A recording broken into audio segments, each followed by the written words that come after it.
Well, hello and welcome back to my channel. My name is Blair Lamb and I'm so glad that you're here.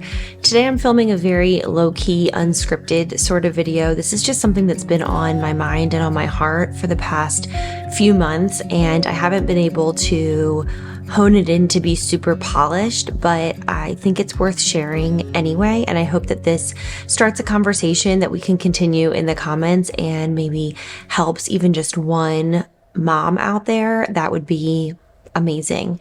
So what I want to talk about is what I truly think is the number one parenting hack, like the only real secret sauce that I have found to motherhood and parenthood is this one thing. And that is, as an adult, learning how to be regulated and learning how to self-regulate. So a little bit of a story. This just happened last night, but this happens all the time because kids become dysregulated very easily, where they're overstimulated or they're overwhelmed, they're tired, they're hungry, they're needing some alone time, but don't know how to ask for it. They need physical touch, but don't know how to ask for it. You know, kids are kids. And so sometimes I think a lot of the time you'll run into a kid's behavior is just a direct reflection of not being able to regulate themselves.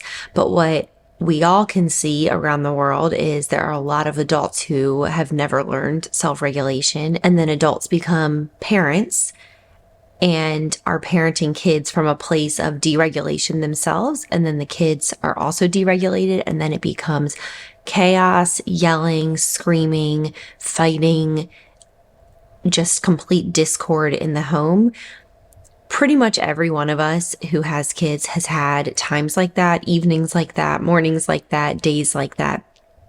Even seasons of life, like a few months where it just feels like the home is in a state of discord. But the idea is to always bring it back down to that neutral, peaceful, loving level.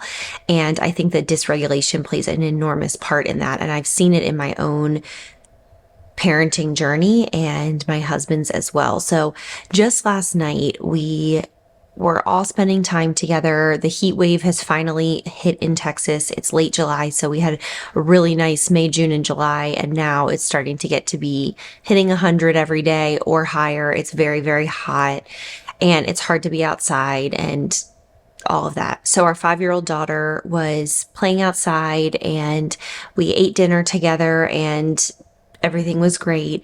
And then we asked her to go clean up her room and just pick up a few things and put a few things away. And she does this very regularly when we ask her to pick up her room. And it resulted in this enormous, multiple hour long meltdown, screaming, crying, all of it, even after we had said, you know what, it seems like you're really tired. Let's just go ahead and get ready for bed. Let's forget about cleaning tonight and we will work on that together tomorrow. Because we were trying to de-escalate the situation. It was not pressing that she get her room cleaned if it was going to be, such a huge issue. So that's what we said, but it didn't matter. That the behavior continued on because she was so overstimulated. I think she was really hot, probably thirsty, probably just worn out from playing outside in the heat, and she hadn't gotten a great night's sleep the night before. She kind of eats like a bird sometimes. So it could be any number of things, but they all come together to make a really dysregulated kid. And so I committed at the beginning of this meltdown, and it did last quite a long time. It's one of the longest meltdowns we've had from her. She doesn't have meltdowns like that very often at all in a long time. But I committed at the beginning of it. I just thought to myself, I need to stay calm and regulated, or this is going to be the worst night. It's going to be so rough. And so I went in and I ran her a bath, and she was screaming and so upset and crying and just completely out of it, just not even herself. And I gave her a short, warm, but not hot bath. I got her a glass of water, and we went and laid in her bed. And we went and laid down in her bed, and my voice was just like this, very calm. I never raised my voice. And she started asking for things, I want to go out and watch a movie. I want to go outside and play. I want to go do this, just naming anything, grasping at straws to get out of being in her room, because it was early. It was like 7:30, definitely early for bedtime for her. We usually do bedtime around 8:30. And I think she could feel that. And so she was starting to say like, but wait. And I just continued to respond, we're going to stay in here. You need to calm down. We need to take some breaths. I put my finger right here and I said, I want you to take a deep breath right into here. Okay, take a deep breath. And she did. And then she would kind of kick up again. And it just was a really long one. That's why it's on my mind this morning. Well, anyway, after a while, she let out a really deep sigh. And she came and snuggled over to me and she started crying. And she was kind of crying off and on, but mostly screaming. Wasn't really tears. And she came and cuddled up next to me and she started crying and she said, I'm so sorry. I'm so sorry. And it's like it broke, like this whole fever pitch just broke and she was able to like come back into her body. And that is not how I have always responded to my children. I have made many, many mistakes when they're in that state of rising my levels to theirs. And then we're all just completely at a different level. And nobody's regulated in any form or fashion and nobody's going to calm down. And so it just keeps getting torqued up and up and up and up. And it is so stressful to be in that kind of environment. And it takes a lot. Like it takes a lot of work on yourself as an adult to be able to get to a point when someone's screaming at you and losing it on you, to just be able to especially they're children, but even still, like it takes a lot of work, in my opinion, to come to the point of like, this is a child. She's 5 and I need to be the calm in this situation. I need to bring the calm and the water to her fire instead of bringing gasoline to her fire. And I have definitely brought gasoline to my kids' fires in the past. On days when I'm really overwhelmed, I'm really overstimulated, I myself am super exhausted. I think about when they were 2 under 2. So hard. It's so hard. And so I was up all night nursing the baby and the toddler was up a lot as well. So nobody was really getting that great of sleep. And then we would wake up in the morning and then like before I had even brushed my teeth or put on a fresh pair of clothes, outfit, is what I'm trying to say, I would be like changing a bunch of diapers and spilled milk on the floor of the kitchen and trying to do a load of laundry and just completely dysregulated. I do think it gets easier as the kids get older because we have more of a family routine. I have my own personal care routine, going to the gym a couple of times a week and getting my hair done regularly and taking a moment in the evening to take a hot shower before bed and feeling like I'm able to implement those things very regularly. Whereas back when I had, like 2 under 2, or I had a 1 and a 3-year-old, even a 2 and a 4-year-old, it gets a little easier each year in my experience, but it's hard. It's hard. It's just really hard. So I just think it's so important as adults to recognize our place as the parents and our place as the regulators of the whole family, and learning how to get to a neutral, calm, non-anxious, non-frenzied state so that we can really parent from a place of calm instead of from a place of chaos. And I have parented from both. And I am here to tell you that parenting from a place of calm makes everything so much easier. I think I learned a lot of this by observing my husband. He has a very, very regulated and laid back personality. It takes so much for him to be visibly angry or yelling, or he really doesn't yell. Like he just is a very calm peaceful person just naturally. He's very harmonious. He's an Enneagram 9, if you know, like that's him. And so watching him parent when he comes home from a really long day at work, and I know he's exhausted, and still the way that he responds to the kids and to me has taught me so much, like just learning how to parent from a place of calm. My nuclear family my family of origin, my 2 siblings and my parents, we were combustible growing up.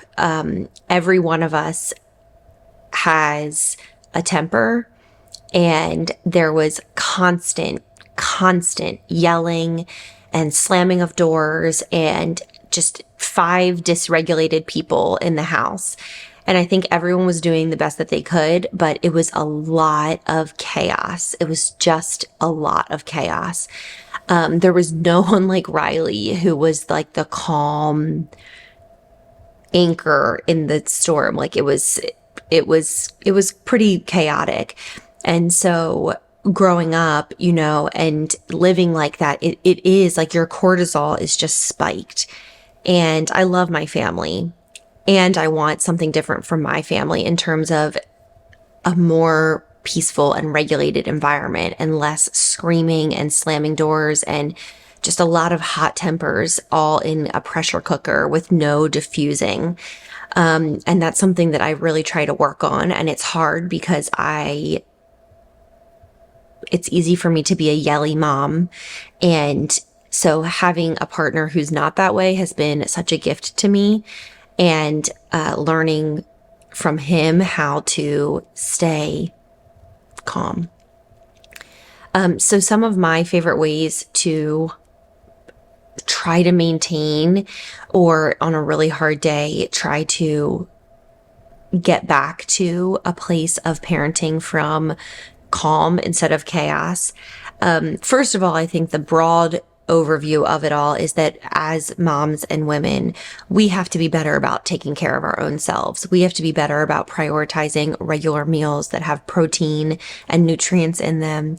We have to be better about prioritizing sleep, which can be so hard. We have 2 not great sleepers. One of our sleepers is better than the other sleeper, but neither one of them, I would say, has ever been a great sleeper. And one of them is particularly not a great sleeper. So I know what it's like, that sleep deprivation. And sometimes it feels like there's not tons you can do about it, right? And so, but I think prioritizing sleep and not staying up late when the kids are asleep, but getting in bed and reading a book and going to sleep. Spending less time on screens, getting time outside, just breathing fresh air and putting your bare feet in the ground. And just, that is so good for regulating our systems, just so healthy for us. Walking, exercising as regularly as we can, having a regular prayer or journaling or Bible study or whatever that looks like for each individual, having something like that is centering to us. And like, these things all sound really easy and nice when I'm sitting here saying them, but believe me that I know that any one of these things takes a lot of commitment to do regularly and consistently.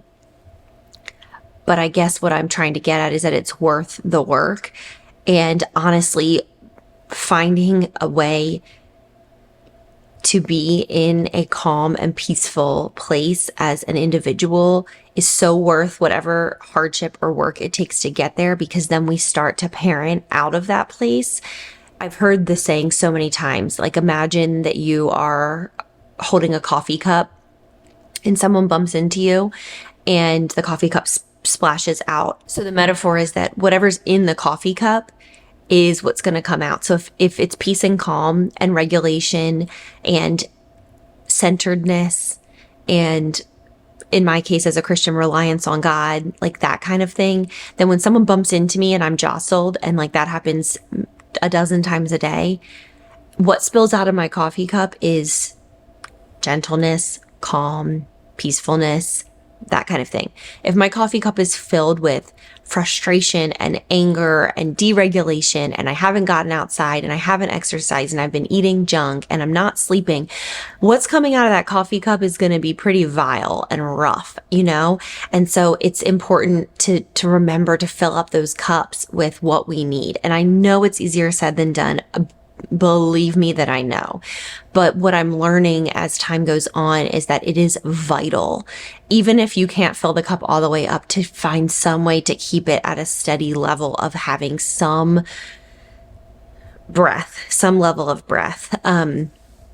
Because there have definitely been times when the opposite has been true, when I have been just in some really spiraled state, and then one of my kids acts up, and then they're spiraling, and then I'm spiraling, and then we're both spiraling, and then the whole family's spiraling, and everything's terrible. Nobody is finding a center, you know? So anyway, I mentioned some of those broad brushstrokes things to go back to what I was trying to say, which is like my favorite ways to regulate. I think just taking care of your physical body. I think beyond that, taking care of your brain, whether that looks like regular time, date nights with your spouse, or getting to have conversations with friends on the phone or over Marco Polo or with voice messages, just having the chance to share what's going on in life and then share somebody else's what's going on in their life, and just be vulnerable and open and honest. Getting together with friends, I think for me, is very, very centering and regulating. It's just nice to be around other women who are in a very similar stage of life or the very same stage of life as I am, with 2 little kids, and just talking through what's going on in our lives. All of that, I think, is super important. Having a peaceful environment for me is so regulating. I'm feeling so calm this morning, and yesterday I spent hours getting our house really in order, and it's like really calm and peaceful right now, and it's clean, and things, the laundry is done and the dishes are done, and beds are made, and it makes a huge difference in all of that. As I said, going outside regularly is for me huge. Exercising regularly might be my number one. I feel so much more grounded after I finish working out. Walking is a really good way. If I'm not able to get to the gym, or if I don't have the energy to do a workout, I'll just walk. I'll take a walk around our block a few times, with a kid, without a kid, with the dog, without the dog. I'll just go take a walk. Or with a girlfriend even, and it's just like, my body can just like process. Your brain is able to process. Listening to music is great. We have an ice roller that sometimes I like to use on my face, or if I have like a tension headache, but I also like to just roll it right here. I find that really helps my body to calm down and just chill. Drinking ice cold water or ice cold lemon water that's sour, really helps my body to regulate itself. A lot of times, even if my kids are not necessarily in trouble, but I can feel that we're kind of torquing up levels, I will say that we are all going to just take a break. And so each kid will go in his or her room, and they can play with their toys in their room or read books in their room. And I will go in my room, and I will turn all the fans on so it's cool. And everybody for 30 minutes will just read and breathe and just take a break from one another. I find that can be really, really helpful as well. Taking a drive can be really helpful. So strapping the kids in and just taking a 20-minute drive. My kids have always really enjoyed car rides. There was a period of time when my son did not enjoy car rides because I think he was kind of colicky. But after that, they both have always, from birth, really enjoyed car rides. So we do car rides a lot. There was a time about a year ago where every single day we would take a 20 or 25-minute car ride, just because I found that it was so settling for all of us. I would turn on some soft music, usually instrumental, classical music, and just take 20 or 25 minutes to just breathe. And sometimes they would fall asleep and sometimes they wouldn't, but it would be very regulating for them. So that's another really great way to bring the temperature of the house down. This video is a bit all over the place, but I do remember there was one time when I about my daughter was 2.5 and my son was about 6 months old. And so they're both so little. And I remember telling my daughter, the 2.5-year-old, I had turned on Peppa Pig on the TV and I said, hey, you sit here and watch Peppa Pig. Mommy's going to go put Colin down for his nap and I needed to nurse him and I'll be right out. And Colin was always a good nurser and he would nurse right to sleep. So I thought, 15, 20 minutes.